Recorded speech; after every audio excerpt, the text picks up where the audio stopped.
Hello student. Today started chapter number 4 part 3 Understanding Laws. आज हम chapter 4 के part 3 के बारे में डिस्कस करेंगे। हमने एक स्लाइड में पहले ही बता दिया था कि हम इस चैप्टर में किस किस चीज़ का डिस्कशन करेंगे।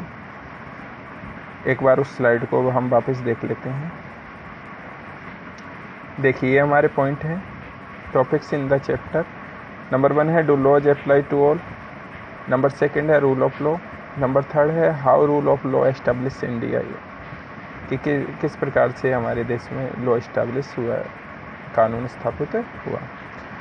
आज का जो पॉइंट है हमारा जो डिस्कशन का वो है how do new laws come about और अनपॉपुलर एंड कंट्रोवर्शियल लॉज, कि किस प्रकार से नए कानून बनते हैं, आते हैं, और कौन कौन से भी कानून है जो अनपॉपुलर है, अलोकप्रिय और कंट्रोवर्शियल है, यानी विवादास्पद है, जो जिनको लोगों के द्वारा एक्सेप्ट नहीं किया गया है, स्वीकार नहीं किया गया है, जो लोगों की स्पिरिट के विरुद्ध है, अगेंस्ट है।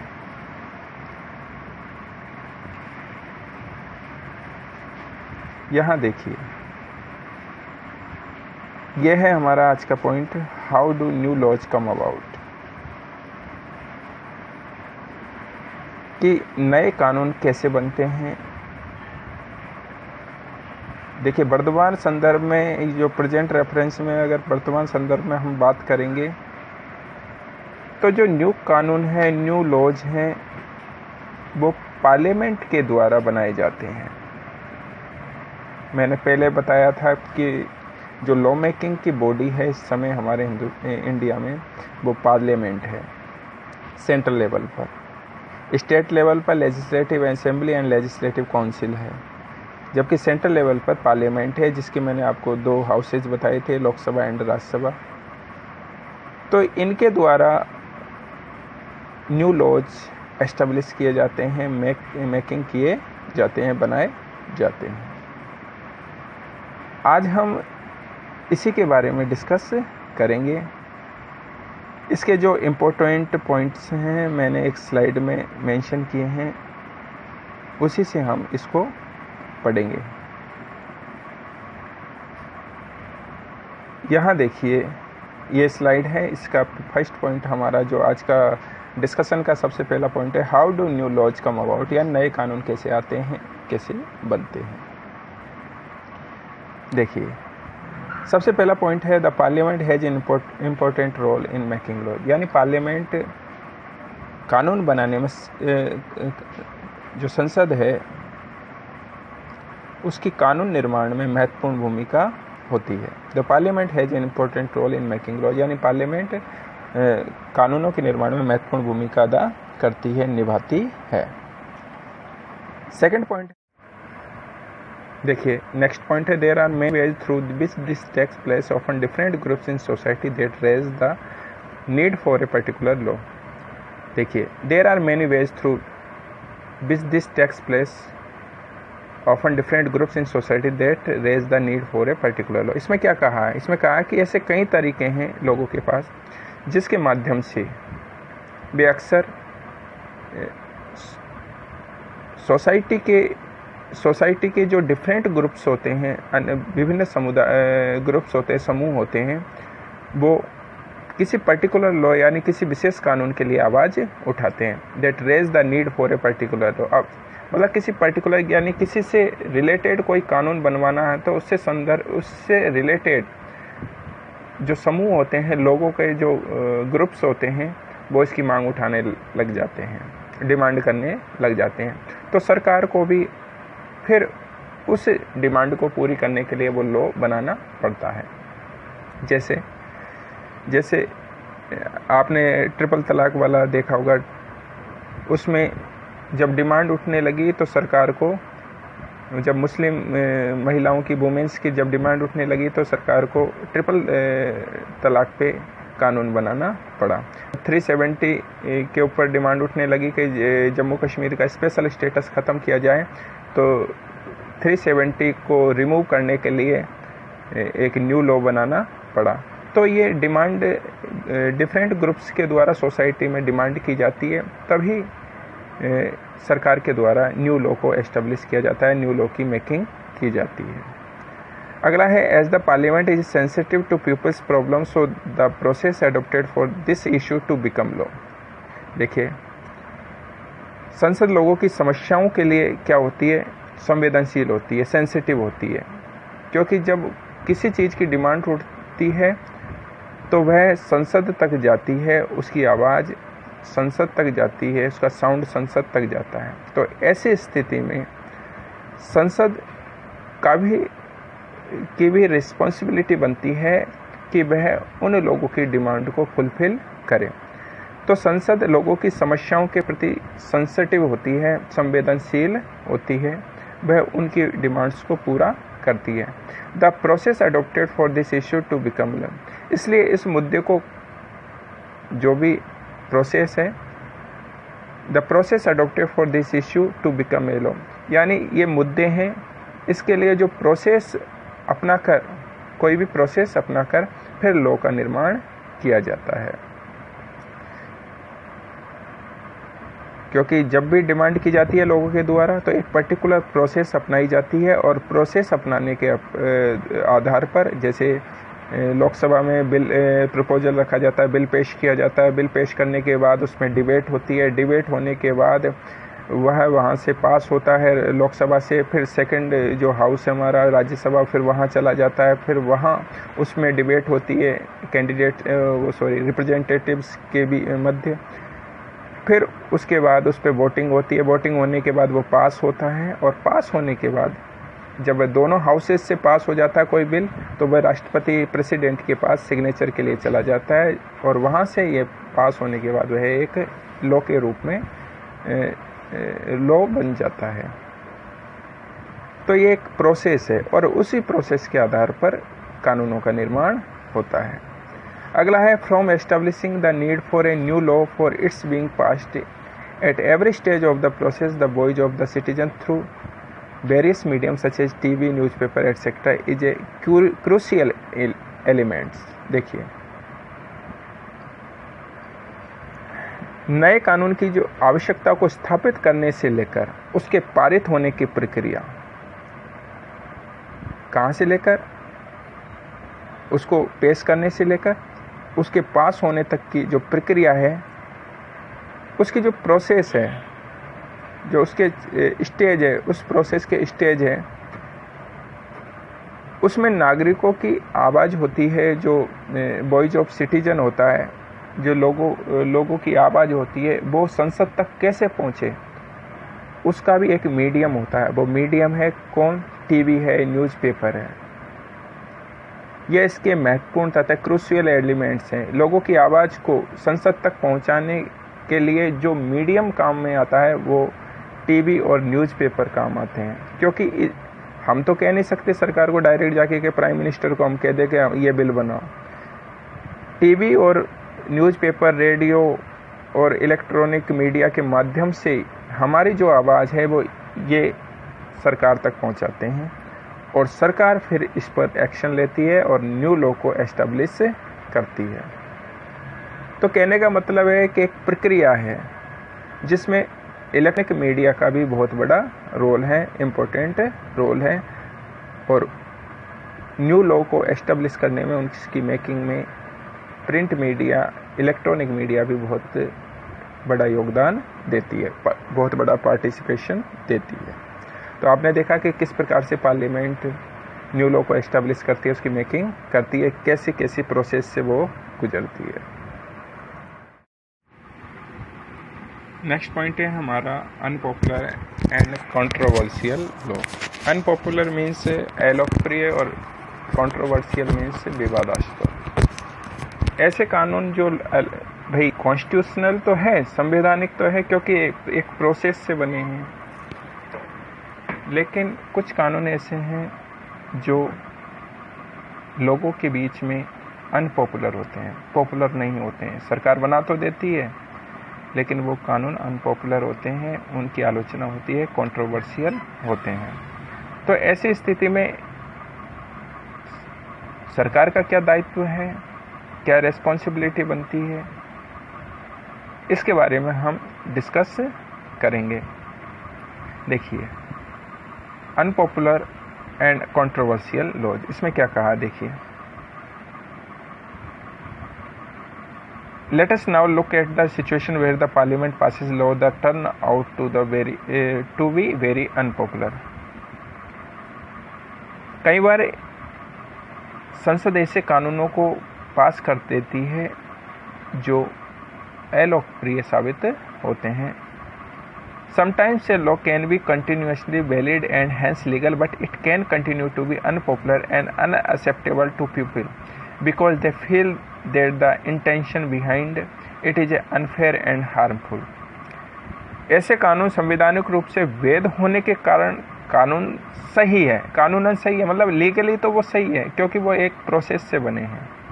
ऐसा नहीं है कि विदाउट प्रोसेस बन गए हैं, यानी संवैधानिक रूप से तो वो वैध है, लीगल है, वैलिड हैं, लेकिन जो कानून बने हैं वो लोगों के द्वारा, लोगों के मध्य अनपॉपुलर है और अनअक्सेप्टेबल है, अस्वीकार्य है, उनको लोगों ने स्वीकार नहीं किया है। Because they feel that the intention behind it is unfair and harmful, क्योंकि लोगों के द्वारा महसूस किया जाता है, उनके द्वारा ये महसूस किया जाता है, उनको ये लगता है कि जो कानून बने हैं उसके पीछे जो उद्देश्य होना चाहिए वो सही नहीं है, वो गलत है। जैसे प्राइम मिनिस्टर अटल बिहारी वाजपेयी के टाइम पे एक कानून बना था, पोटा, प्रिवेंशन ऑफ टेररिज्म एक्ट, यानी आतंकवादी निरोधक कानून बना था। उस कानून के अंतर्गत किसी भी व्यक्ति को आतंकवादी घटना, टेररिस्ट जो एक्टिविटीज़ में शामिल होने के आधार पर उसको पकड़ के डाल दिया जाता था जेलों में। तो इससे क्या हुआ कि कोई व्यक्ति जो क्रिमिनल ऑफेंस, जिसने कभी क्रिमिनल ऑफेंस नहीं किया है और किसी भी प्रकार का उसका क्रिमिनल रिकॉर्ड नहीं है, उसको भी पुलिस के द्वारा जेल में डाल दिया जाता था। तो इससे क्या हुआ कि जो कानून बनाने का जो मेन ऑब्जेक्टिव था वो ख़त्म हो गया, कि वो टेररिस्टों को पकड़ने के लिए बनाया गया था, लेकिन वो ऐसे इनोसेंट पीपल्स को भी पकड़ने लग गए पुलिस वाले, जिससे उस एक्ट को बाद में जाकर जब उसकी कंट्रोवर्सी हुई, यानी आलोचना हुई लोगों के बीच में, तो सरकार ने उस कानून को फिर रिमूव कर दिया, उसको ख़त्म कर दिया। तो ऐसे कई कानून बन जाते हैं जब ऐसे कानूनों को सरकार के द्वारा वापस लेना पड़ता है। इसी प्रकार आगे देखिए क्या लिखा है। Hence people might criticize the law, मतलब लोगों के द्वारा उसकी आलोचना कर सकते हैं, ठीक है, उसके कानूनों की। होल्ड पब्लिक मीटिंग, लोग उसके लिए पब्लिक मीटिंग कर सकते हैं, सभाएं कर सकते हैं किसी कानून की आलोचना करनी हो तो। Right about it newspaper reports in TV news channels, यानी वो न्यूज़पेपर्स में इस प्रकार की खबर छाप सकते हैं, टीवी न्यूज़ चैनल्स पर रिपोर्ट दे सकते हैं, क्योंकि डेमोक्रेसी है। डेमोक्रेसी में सभी व्यक्ति को राइट टू स्पीच है, बोलने का अधिकार है, कोई भी कुछ भी बोल सकता है, लेकिन ऐसा भी नहीं बोल सकता कि वो देश को खतरे में डाले, देश के लिए खतरनाक साबित हो, डेंजरियस साबित हो। In a democracy like our citizen can express their unwillingness to accept repressive laws framed by the parliament. देखिए इसमें क्या है। लोकतंत्र में आम नागरिक संसद द्वारा बनाए जाने वाले दमनकारी, रिप्रेसिव मानी दमनकारी कानूनों के बारे में अपनी जो असहमति, अनविलिंगनेस है, उसको व्यक्त कर सकता है, उसको एक्सप्रेस कर सकता है, क्योंकि लोकतंत्र डेमोक्रेसी है। डेमोक्रेसी में व्यक्तियों को अधिकार है कि वो राइट टू स्पीच बोले, उसको बोलने का अधिकार है, वह उसकी क्रिटिसाइज, किसी भी चीज़ की क्रिटिसाइज कर सकता है, वो सरकार की आलोचना भी कर सकता है, क्योंकि डेमोक्रेसी में प्रत्येक व्यक्ति को इस प्रकार का अधिकार दिया गया है। उसको सरकार के द्वारा प्रेशराइज नहीं किया जा सकता कि कोई सरकार चीज़ बनाए, कोई बनाए और किसी भी व्यक्ति के द्वारा उसको विदाउट किसी क्रिटिसिज्म के एक्सेप्ट कर लिया जाए, ऐसा भी नहीं है। वो क्रिटिसाइज कर सकता है, सरकार की आलोचना भी कर सकता है। When a large number of people begin to feel that wrong law has been passed, then there is a pressure on the parliament to change this. जब बहुत सारे लोग ये मानने लगते हैं कि गलत कानून पारित हो गया, सरकार के द्वारा कोई गलत कानून बना दिया गया है, तो संसद के ऊपर भी उस कानून पर दोबारा विचार करने के लिए प्रेशर पड़ता है कि वह उस कानून पर विचार करे, उस कानून को चेंज करने के बारे में सोचे, क्योंकि लोगों की डिमांड है कि वो अनपॉपुलर है, कंट्रोवर्शियल है। तो सरकार भी बाद में जब प्रेशर पड़ता है तो वह भी उन रॉन्ग लॉज को रिमूव कर देती है, उनको वापस ले लेती है। इसको हम एक स्लाइड के आधार पे और देख लेते हैं। देखिए, अभी तक हमने पढ़ा उस सब का ये समराइज्ड है, इम्पोर्टेंट पॉइंट्स हैं। देखिए, अनपॉपुलर एंड कंट्रोवर्शियल लॉ, मैंने बताया था समटाइम्स ये law can be continuously valid and hence legal, but it continue to be unpopular and unacceptable to people because they feel that intention behind is unfair and harmful. ये point मैंने अभी आपको बता दिया था कि कभी कभी ऐसे कानून जो संवैधानिक रूप से वैध तो होते हैं, कानूनी तो होते हैं, लेकिन लोगों के बीच अलोकप्रिय, अस्वीकार, अनएक्सेप्टेबल होते हैं, जिनके पीछे जो उसका मेन ऑब्जेक्टिव है, जो इंटेंशन है, वो पूरा नहीं होता है, उसका उद्देश्य हानिकारक होता है, हार्मफुल होता है। तो ऐसे कानूनों को अनपॉपुलर और कंट्रोवर्शियल लॉ के रूप में रखा जाता है। The people might criticise the law, hold public meeting, write about it in newspaper, reports to TV news channel. मतलब कोई भी व्यक्ति है, लोग हैं, वो इन कानूनों की आलोचना कर सकते हैं। कैसे कर सकते हैं? पब्लिक मीटिंग होल्ड करके, जो सभाएं हैं, सार्वजनिक स्थलों पे जो सभाएं होती है, पब्लिक मीटिंग्स होती हैं। इसके अलावा न्यूज़पेपर्स में लिखकर, टीवी न्यूज़ चैनल्स पे अपनी रिपोर्ट पेश करके इन कानूनों की आलोचना कर सकते हैं, क्योंकि जब तक किसी चीज़ की आलोचना, क्रिटिसिज्म नहीं होगा, कोई कानून सरकार के द्वारा वापस नहीं लिया जाएगा। When a large number of people begin to feel that a wrong law has been passed, then the parliament has pressure to change the law. जब बहुत सारे लोग को लगने लगता है कि गलत कानून पारित हो गया, तो संसद को कानून बदलने का दबाव होता है, उसको कानून बदलना पड़ता है, क्योंकि पब्लिक डिमांड है, क्योंकि उनको इलेक्शन में हर 5 साल में जाना पड़ता है। अगर सरकार तानाशाही करती है, डिक्टेटरशिप करती है, तो लोग ऐसी पार्टी को चुनाव में हरा भी देते हैं। इसलिए सरकार का ये मानस रहता है, पॉलिटिकल पार्टीज का, कि लोग उनके खिलाफ अगेंस्ट ना हो। अगला है, after electing representative it is duty of citizen to keep a check on them. प्रतिनिधियों का चुनाव करने के बाद वही सारा काम रिप्रेजेंटेटिव्स का नहीं होता है, कुछ ड्यूटी सिटीजन्स की भी होती है। ऐसा नहीं कि हमने सरकार बना दी, अब जो भी करना है वो सरकार करेगी, हमारी भी कोई ना कोई ड्यूटी होती है। तो वो क्या ड्यूटी होती है? To keep a check on them, कि वह उन लोगों पर नज़र रखे कि वह कौन से कानून बना रहे हैं, वह कानून लोगों के लिए वेलफेयर युक्त है या नहीं है, वो कहीं ऐसे तो नहीं है कि वो हार्मफुल हो लोगों के लिए। तो हमको उन पर नज़र रखनी चाहिए। अगर कुछ ऐसे कानून बने तो हमको उसका क्रिटिसिज्म करना चाहिए। अगर सरकार गलत रास्ते पर चल रही है तो हमको क्रिटिसाइज करना चाहिए, ताकि सरकार अपने जो मेन ऑब्जेक्टिव है उससे हटे नहीं। तो आज के वीडियो में हमने आज जो पॉइंट डिस्कस किए वो है, पहला पॉइंट था हमारा 1 minute, how do new laws come about, कि कैसे नए कानून बनते हैं। सेकंड पॉइंट था अनपॉपुलर एंड कंट्रोवर्शियल लॉज। इसके बाद ये चैप्टर ख़त्म होता है, लेकिन नेक्स्ट वीडियो में हम इसके कुछ मेन पॉइंट्स हैं और जो कुछ छूट गया है इस चैप्टर में, कुछ इंपॉर्टेंट पॉइंट्स अगर छूट गए होंगे तो हम उसके बारे में अगले वीडियो में डिस्कस कर लेंगे। ये ग्लोसरी है, जो इंपॉर्टेंट पॉइंट है इसके बारे में भी हम नेक्स्ट वीडियो में डिस्कस करेंगे। Okay, thank you.